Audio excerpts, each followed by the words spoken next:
Welcome to Changing Suits. We're your hosts, Bal and Taj, discussing the latest news, views, and general life for us Western Asians. Follow us on Instagram and Facebook, changing_suits, and subscribe so you never miss an episode.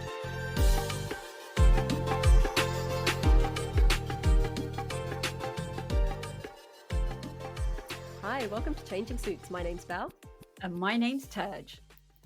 In today's episode, we wanted to hear the voice of parents who have children and people that they care for that go through a bit of a harder time because of perhaps disabilities or whether it's learning disabilities, but basically getting an idea as to what help is out there. So today we've got two lovely guests. We've got Princess Nausheen, who is... We went for it.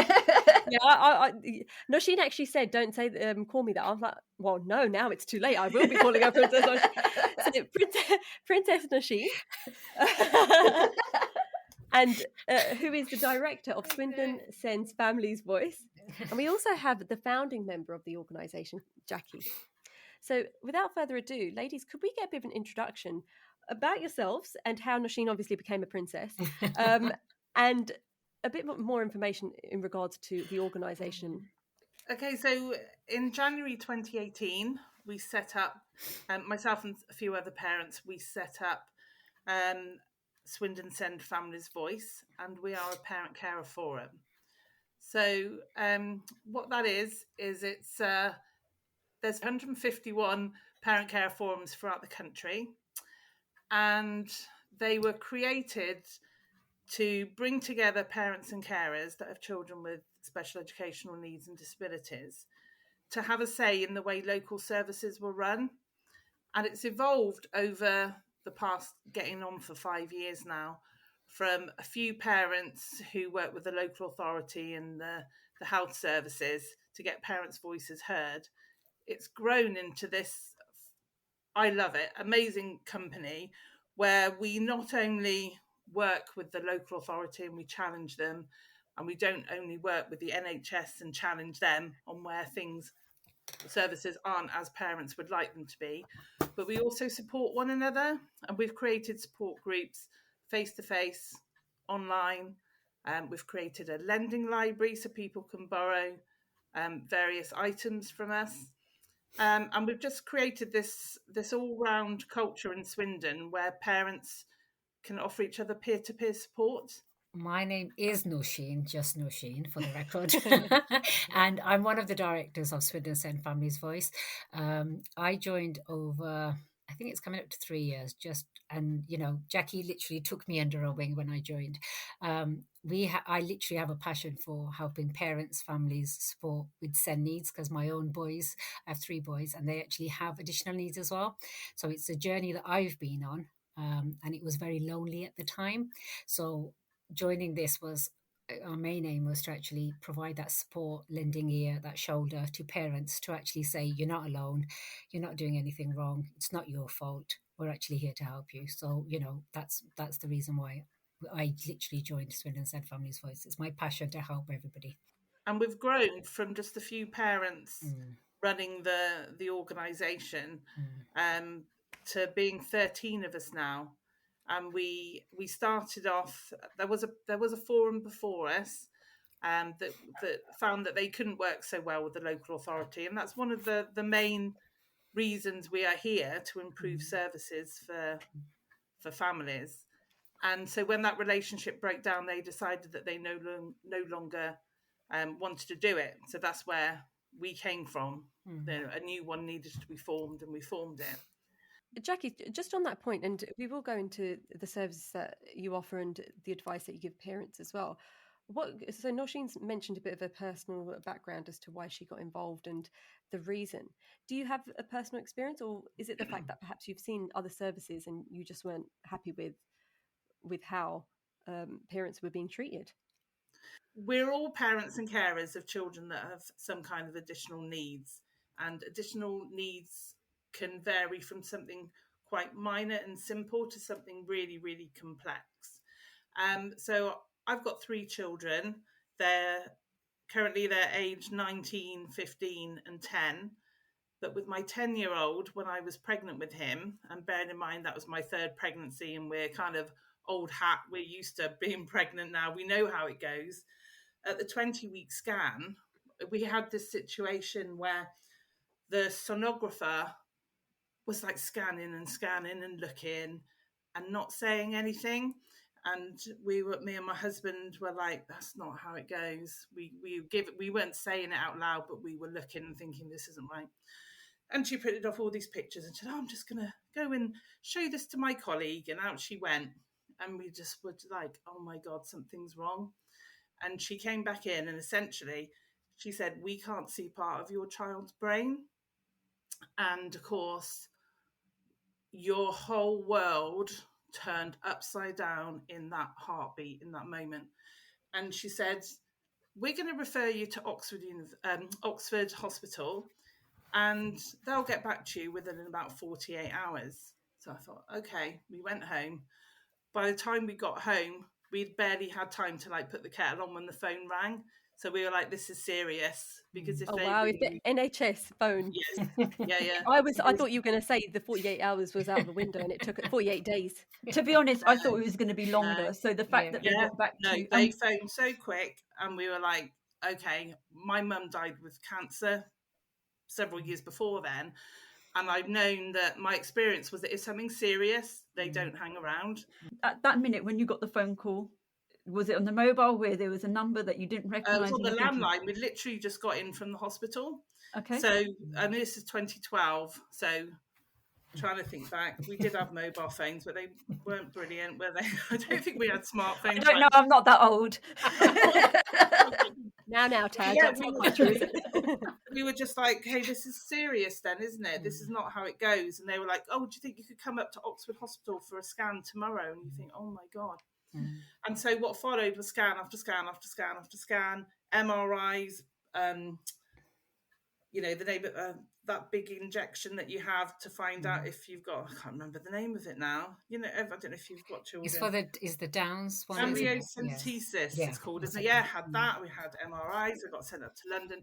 Anyway, the crux is it. By the time he was born, because we thought he wasn't going to be born, but it turns out he was. You know, we did make the decision to have him because we were asked, "Do you want to terminate?"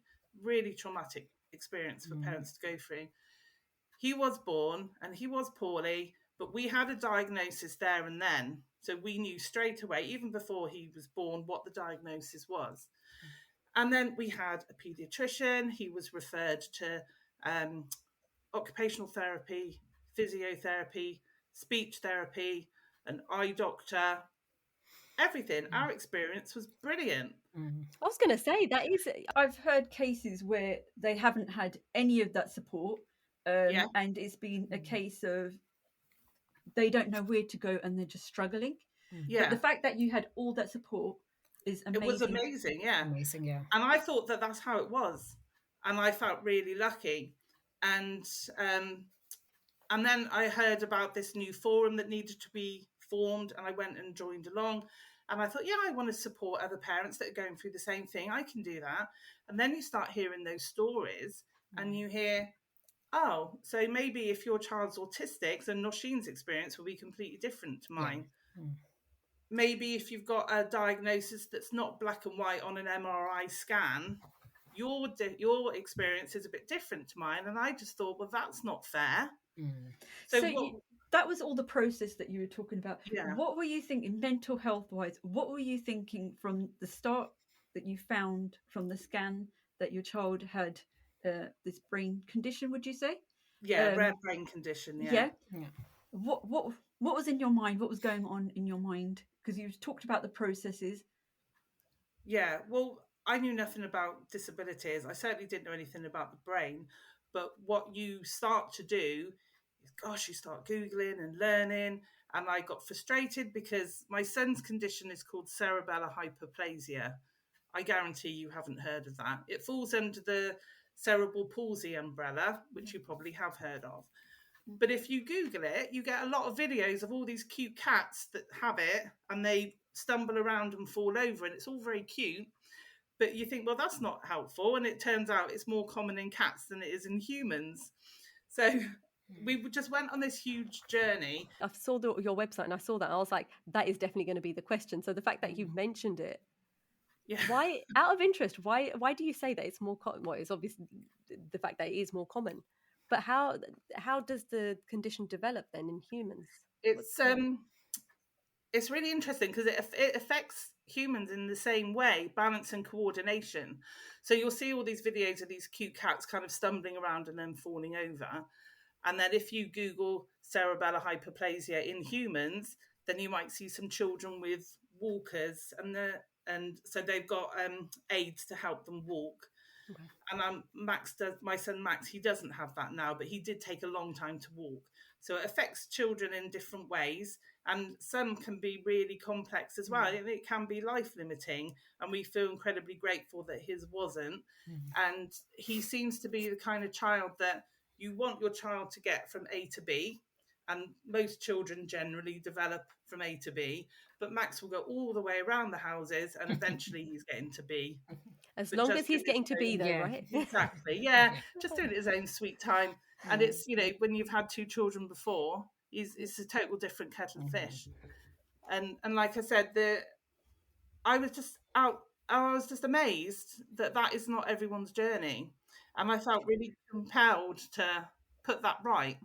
Okay, so out of interest, so obviously you had a great experience in regards to how the services were reacting before, whilst you were pregnant. How was it after giving birth? Did you find that the services were still very good, or were you having a slightly different experience?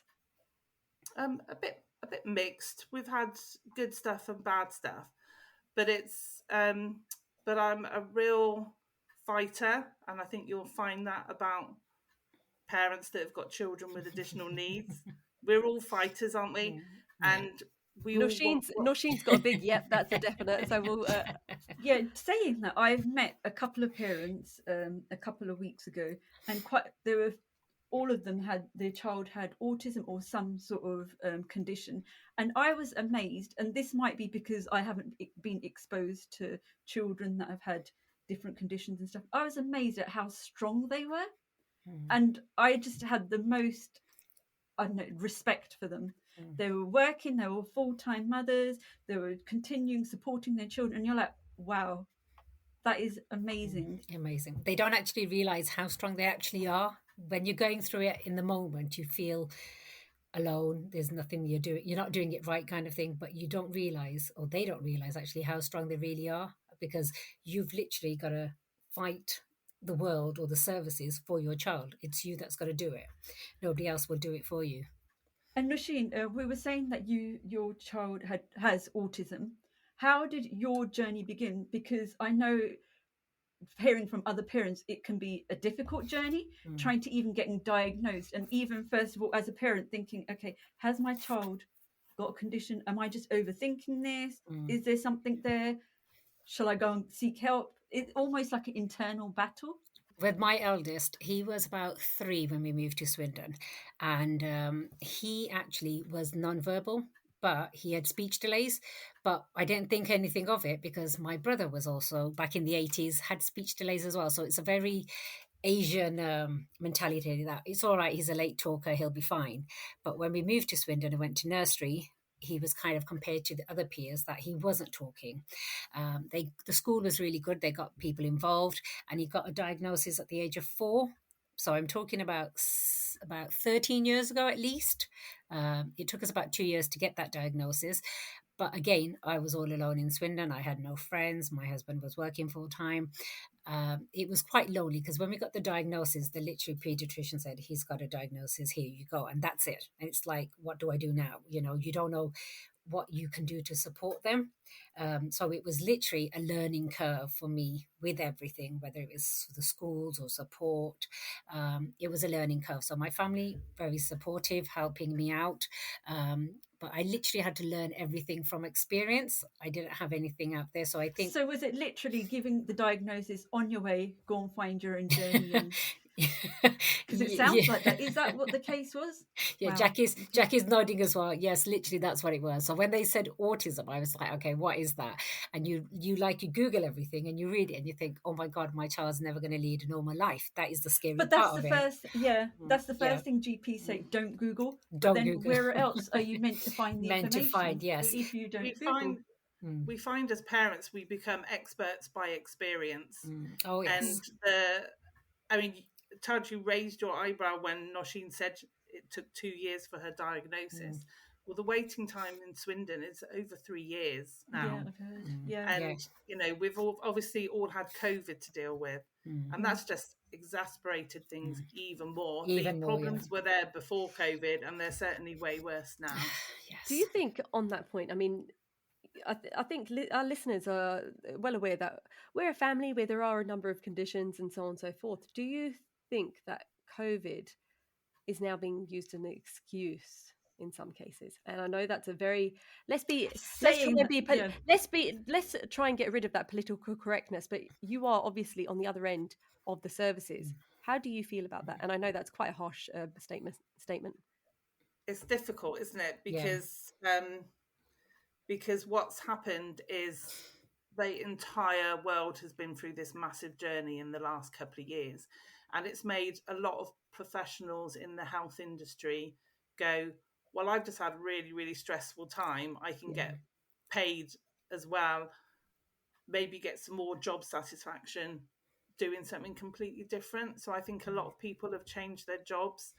And we've had other external factors. We've had Brexit, haven't we? And we've had all these other things that compound all these issues. And all of a sudden, there's a major capacity issue and there's a major recruitment issue.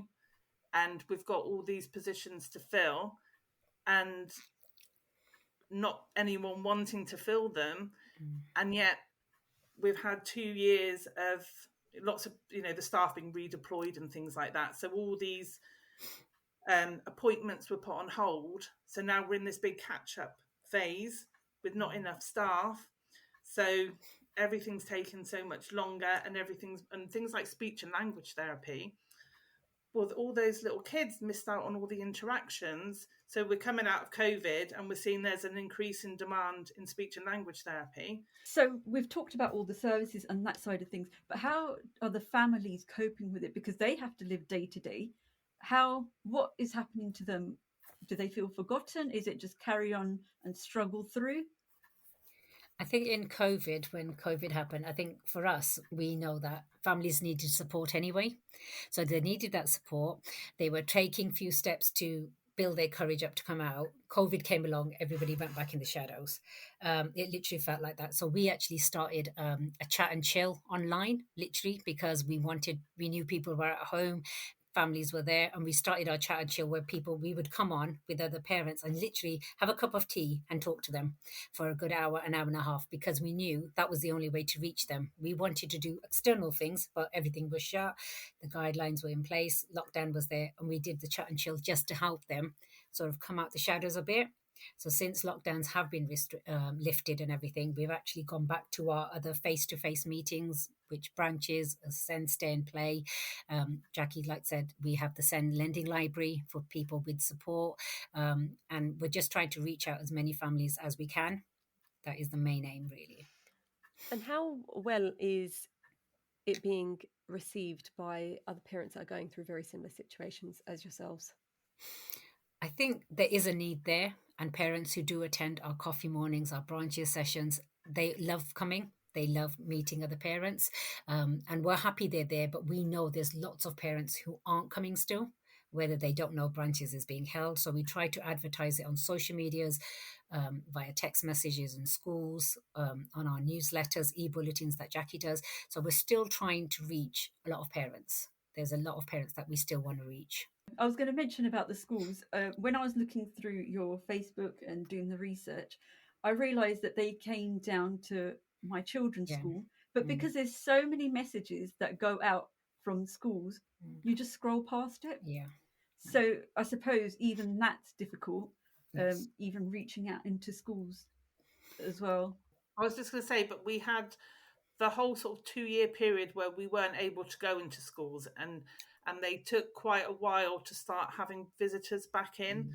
So just to be let back in there now is amazing. And Nausheen has been working your socks off, haven't you, getting us into all these schools. I think there's about 86 schools in Swindon, and we can't be too far off being to them all. Oh, wow. Yes. What do you do in the schools then?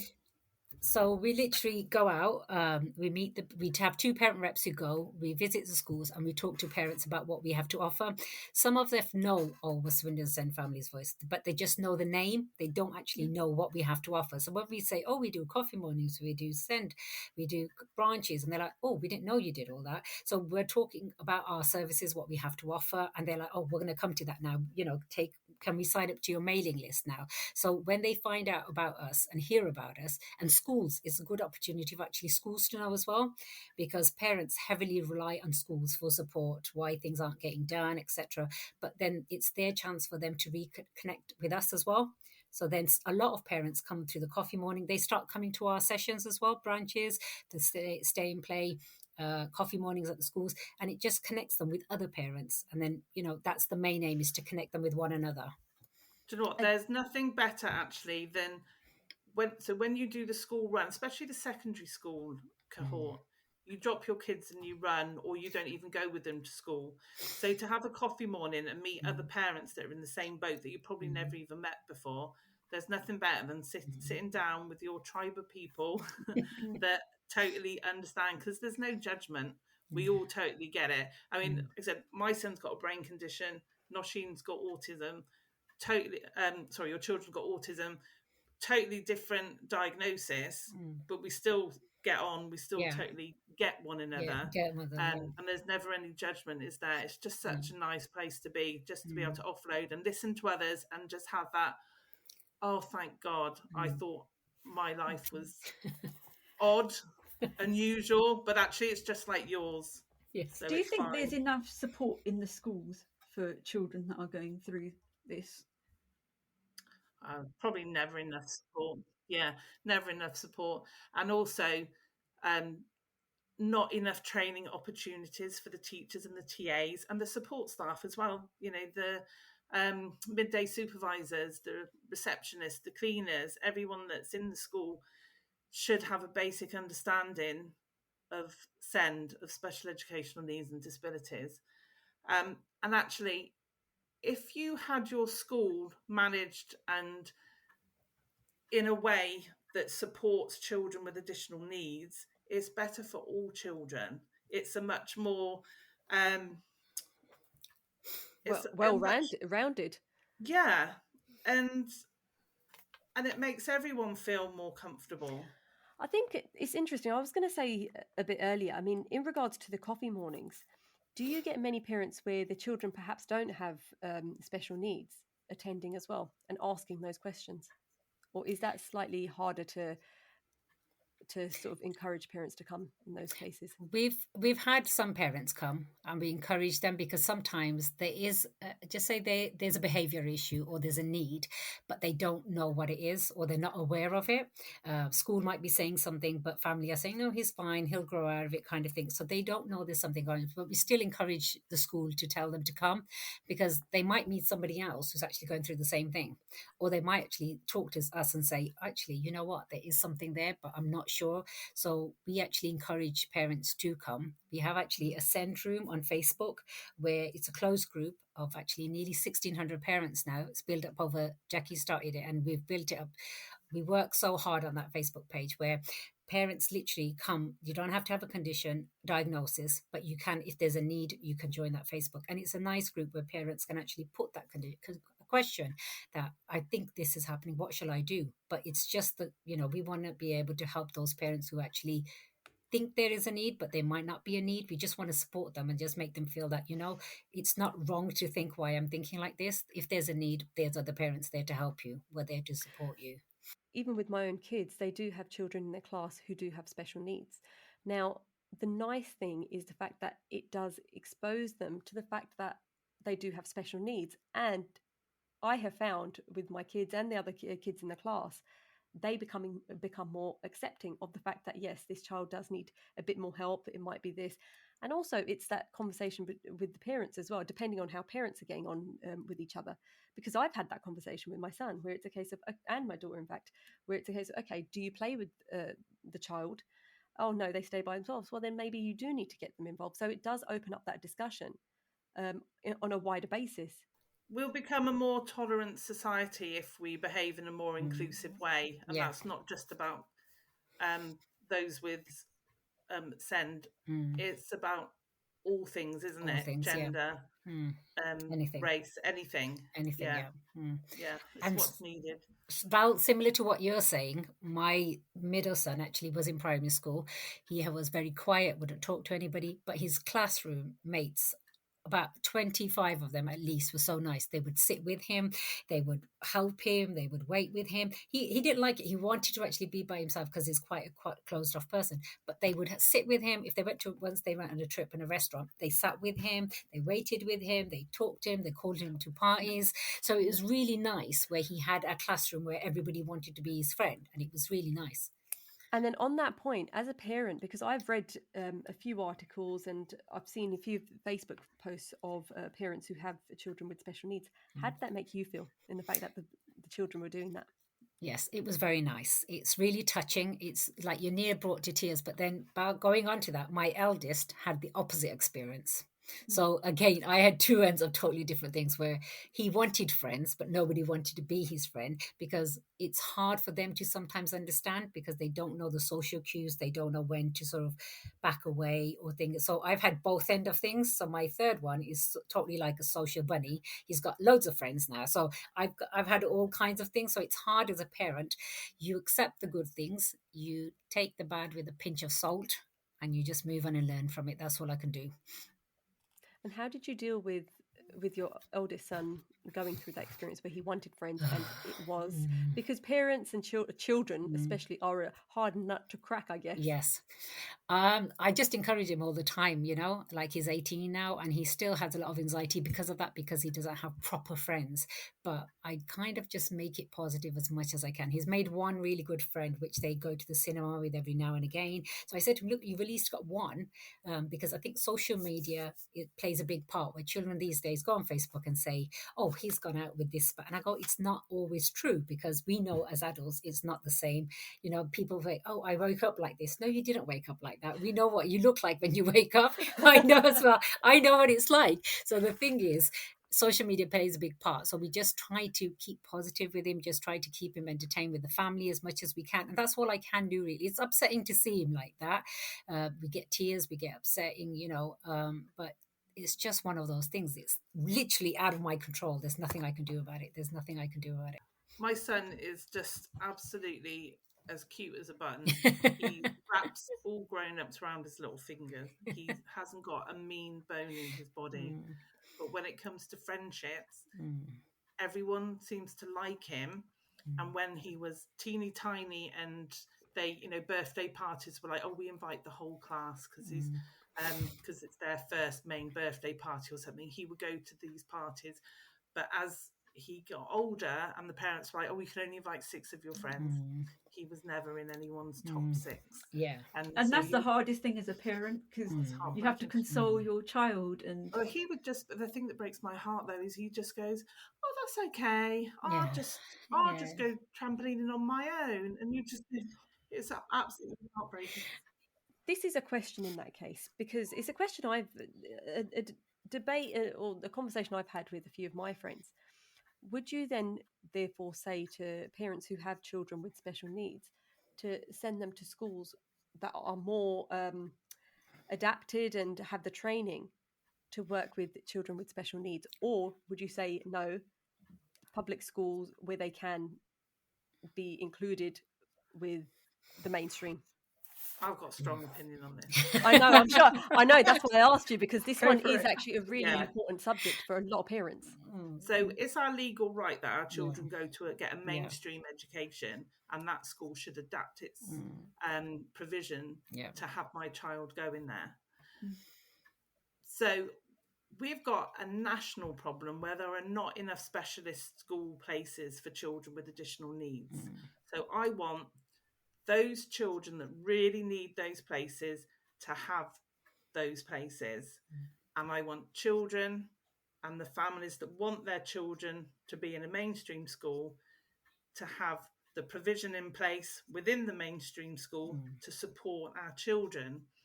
There is a lack of, I don't want to say a lack of trust, but you can say it, a lack of trust. You can do it, don't worry. Yeah, well, I don't think it's quite the right word, but it's lack of confidence. Lack of confidence in mainstream schools to provide the support our children need. Because we've got all this stuff coming from government, your attendance, behaviour. Well, if you've got a child with ADHD who can't sit still and fidgets all the time and drops his pencil all the time, and on the third time he dropped his pencil, he gets a detention for it, then of course he's going to get really stressed and he's not going to want to turn in. He doesn't want to go to school, so he starts staying at home. So his attendance gets worse. So then he gets into more trouble, and the parents get pressure put on them, and it's this vicious circle. And it goes back to, if the schools were more inclusive, then we would have the confidence to send more of our children to a mainstream school. But I will have my child in a mainstream school, and he's going to secondary school in a mainstream school, and he's got what's called an EHCP, an education, health and care plan, which means his needs are great enough to warrant him having that. But I don't want him going to a special school. I want him to go to the same school with his brother. So I'm working with the new secondary school, say, this is his EHCP plan. This says what he needs, and we'll work together to make sure it happens. And, you'll make reasonable adjustments. That's the main term for it. You will make reasonable adjustments so that his day in your school will suit him without bothering you all too much. It's not too much fuss. It's not too much fuss for him to leave the every class 5 minutes earlier. It's not a big fuss that you give him a locker so that he can put his books in there in between, so he's not carrying a massive bag around with him. These are quite minor things. It shouldn't be a big deal for a child that really finds it hard, say, to wear a shirt with a tie, to have that adapted so he doesn't have to wear a shirt and a tie that feels like it's choking him all the time. Make reasonable adjustments, and then the child will find it more comfortable being in school, and then more children will want to be in school. Okay, so again, with this discussion that I had with a good friend of mine who has a child with special needs. Now, he went through, and I'm sure a lot of people in the same situation go through this very experience, where he was well aware that the funding was there for his child in the mainstream nursery at that point. But not enough was being done, and that funding wasn't ring-fenced enough to be using it in the way that it should actually be used. Now, the reason I bring this up is because, Jacqui, you seem like someone that is fighting for your child and making sure that funding is used correctly. And my friend was very much the same, where he's like, no, you've got the funding, you use it where you're supposed to be using it. However, there are many parents that aren't aware that there is that funding that their child has also brought with them, I guess, but are too scared to, I suppose, raise their voice. Now, the reason I bring this up is obviously with our podcast, we are very much focused on the South Asian community. Nausheen, it'd be interesting to hear your view on this, because obviously you are from the South Asian community, and Jacqui, yourself as well, because you are talking to parents. Hopefully you're talking to parents from the South Asian community. And if you're not, then that's obviously something that we would love to help you address with this podcast. So Nausheen, can I ask you your experience in regards to that? I think with my own experience, my boys, they were lucky. So the schools helped them. The EHCPs got put in place. We did have some bad experiences, but then we fought a lot of teachers, parents, external parties, and we got them. So all three of them actually got the school that they needed. So my experience as a whole was very good.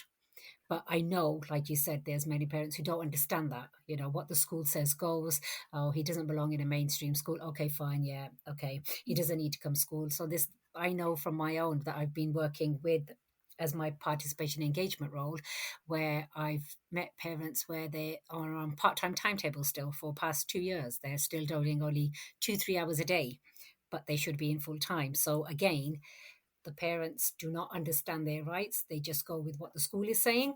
And it's that lack of understanding. And I think that's where, like you said, because of my role, we're actually working on leaflets to make in a different language.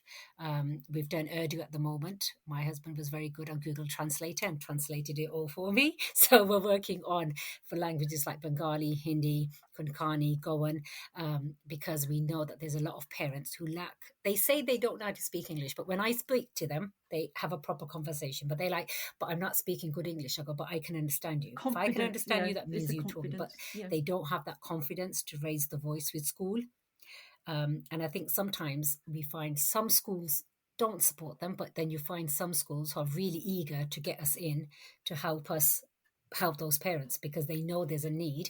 And we love those schools. You know, they want us to, we went, I think last month to a school, they came and they like, we want you to come back in 6 months. We're like, yep, we can come back. Can you do, they suggested we do one of our branches in the town centre. So it's more local for them because they can't come out to the west and the north Swindon. So it's harder. So we're looking at venues at town centre. So it also does depend on the school as well. That does play a big part. If you get a supportive school, that's really good.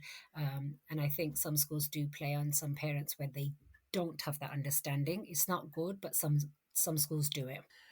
I think one of the things that we do as a forum, as a company, is we help empower parents to have their say, because you get so many that might almost shy away from it and think, oh, I don't know what I'm entitled to. I don't know what I can do. And we can signpost them to services that can help. So you know, if you're having difficulties with your school, well, why don't you speak to these people and they can come in and they can attend a meeting with you and they can help you and they can help you make sure that you're happy with what the school are saying or the social services team are saying, and make sure that that parent feels like you don't just have to take no for an answer, or you don't have to take what they say as, oh, okay, yeah, that's fine, yeah. Or some people are very timid, aren't they? And they just say, oh, I'm sorry, I don't want to bother you. And you're like, no, please bother us.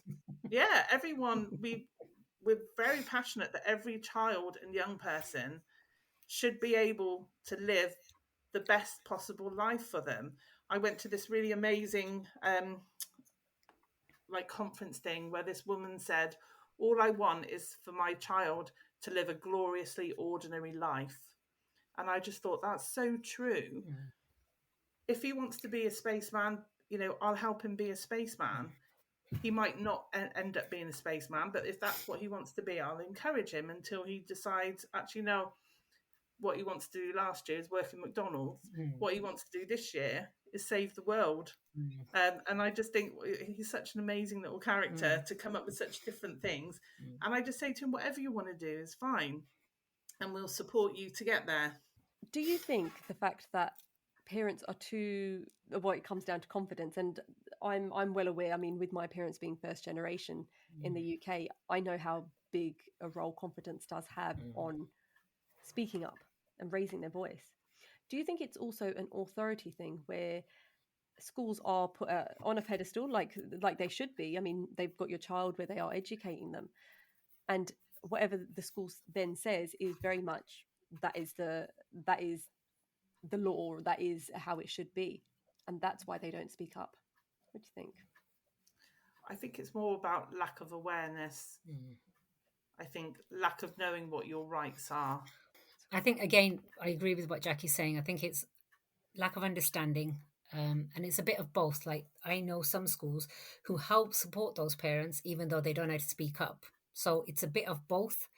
I think when the school is more authoritative, they will play on that sometimes. But then there's some schools who will help parents who can't speak probably English, you get a translator in, or say to them, okay, but if you go to Swindon St. Family Voice branches, they will help you. So I think it really, really depends on the school. That's why I'm pushing for the coffee mornings with all schools, because I know once we get in there, we're reaching those parents that really need the support. You know, I think we have one, apart from this week, I think in September, since mid-July, we've been going to at least 2-3 coffee mornings a week in Swindon.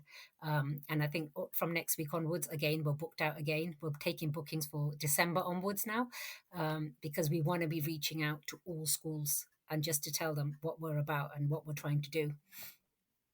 And what are you finding with, again, going back to the South Asian community, are they approaching you more than before, or are you still finding that they're still not approaching you? I think word is getting round, because since my participation engagement role, I've actually been working with a lot of other groups and organizations in the Bengali community. So I'm going through contacts who know people. I make up like a little post and tell them what I'm about, and they send it on to other people. We actually had a family who came through the parenting hub, and they didn't want to come by themselves, but they came with their sport worker and they met me. And I actually said to them, if you contact us again, we'll be here. The parents were really happy to meet us because they could relate that I was Asian and stuff. So we're getting there. I'm saying, well, I always take baby steps. I think I always get frustrated because I want results within the next few days, and it's not that easy.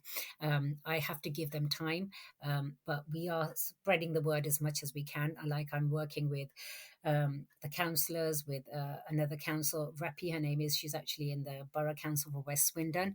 From the community, we go to as many functions that are going on. There's another one as the mayor's function at Broad Green this Saturday at 2:00.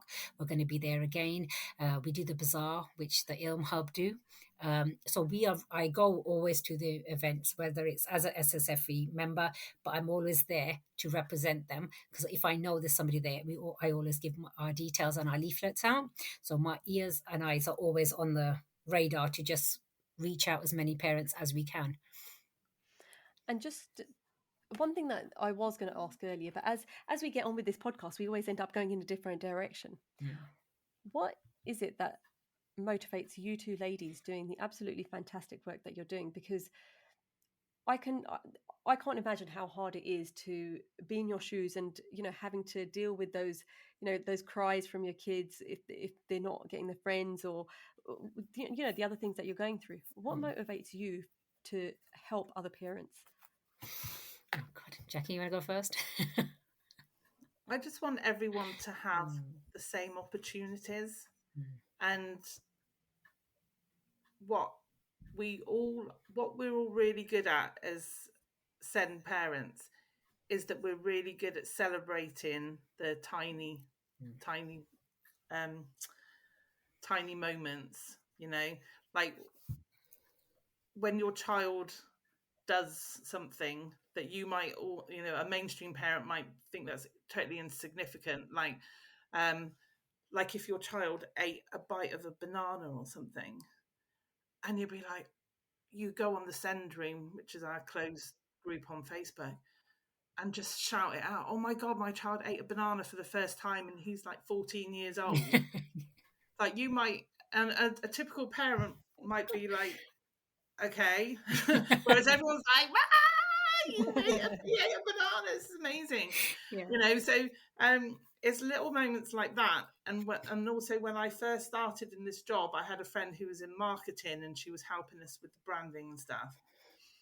And I was really frustrated because I'd been in this council meeting, and I was just like, oh, we want to make change and they just take so long to do everything and nothing's happening. And I asked for all the stuff and I got nothing. And she said, from a sales point of view, if you tried to sell something to 10 people and one of them bought it, that's a big win. So you asked them for 10 stuff, but if you got one of them, that was one thing more than you got 2 hours before. So take that as a win and celebrate it. So we gather all this feedback from parents and we're listening to them all the time. And then we go to the local authority and we say, parents are saying, send transport. So when you go to a specialist school, you quite often go on a minibus or whatever. And it can be challenging, I'll say. Challenging. It doesn't very much go to plan, especially at the beginning of the year.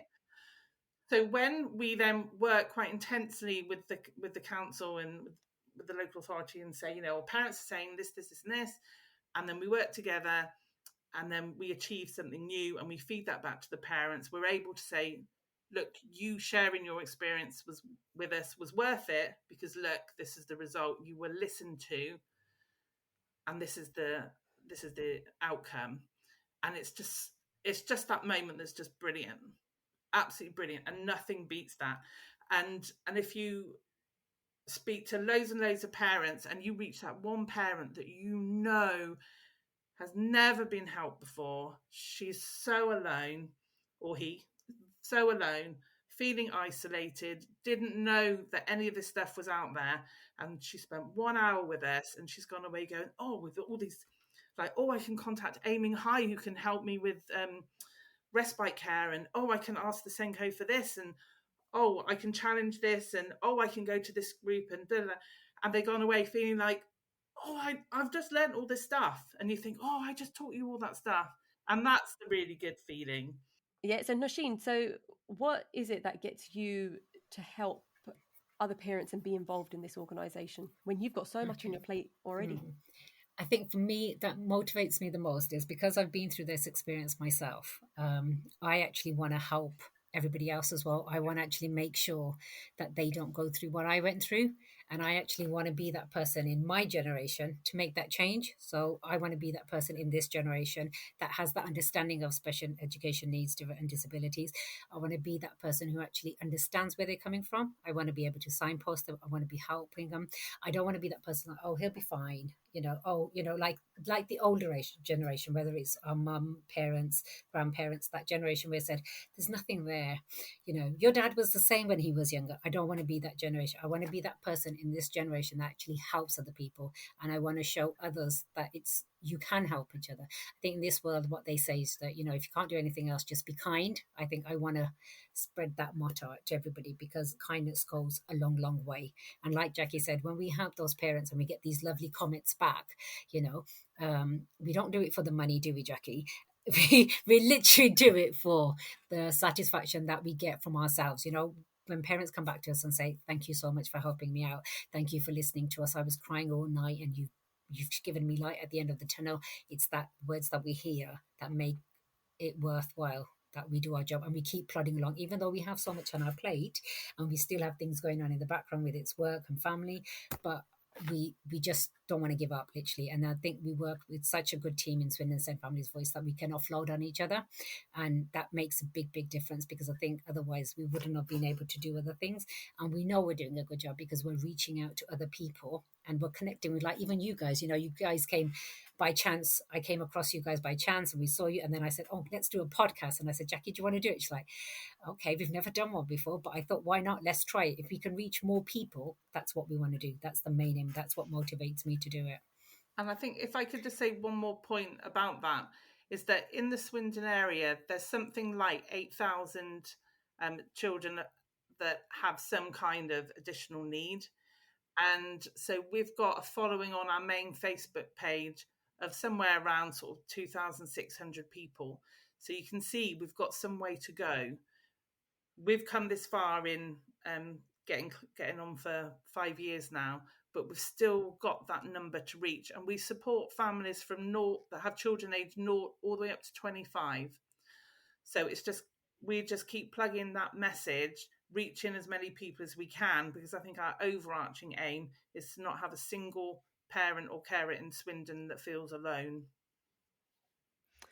And what advice would you give any parent that has a child with special needs, whether it's in Swindon or more national? What advice would you give them? Just learn everything that you can. Be that Googler. I mean, I went and learned Send Law. I did levels 1, 2, and 3, and Nausheen's done some Send Law training as well. Learn your stuff, speak to others, and just know that you're not alone. I think the advice that I would give them is they're not alone. They're their child's best supporter in the world. They do know their child better than anybody else. Go with your gut, because when your gut is telling you something, you are always right. Doesn't matter what anybody else is saying. And just keep plodding, and actually reach out to Swindon St Family's Voice as well if you're in Swindon. We're a lovely bunch. People who meet us do actually say we're quite nice and quite friendly. Taj and Bal can vouch for that as well. You've met me a few times now. So, to reach out to Swindon St Family's Voice and, come on the Send Room and the Facebook page. And they're not alone. It's quite daunting when they're there, and they're not alone. You can get anywhere you can with the right support, and we're here to support them. And actually, if you're not local to us, then, like I said, there's 152 nationwide. So just Google Parent Carer Forum, and the one that's in your local area should come up, and reach out to them. Perfect. Thank you very much, ladies, for an Thank you. absolutely fantastic episode. It's definitely opened my eyes to so much, and I'm sure it will do with the listeners out there. And we wish you the best of luck with the organisation, because it is, as you've said, very much needed. That's goodbye from me. And goodbye from you. Follow us on Instagram and Facebook, changing_suits, and subscribe so you never miss an episode.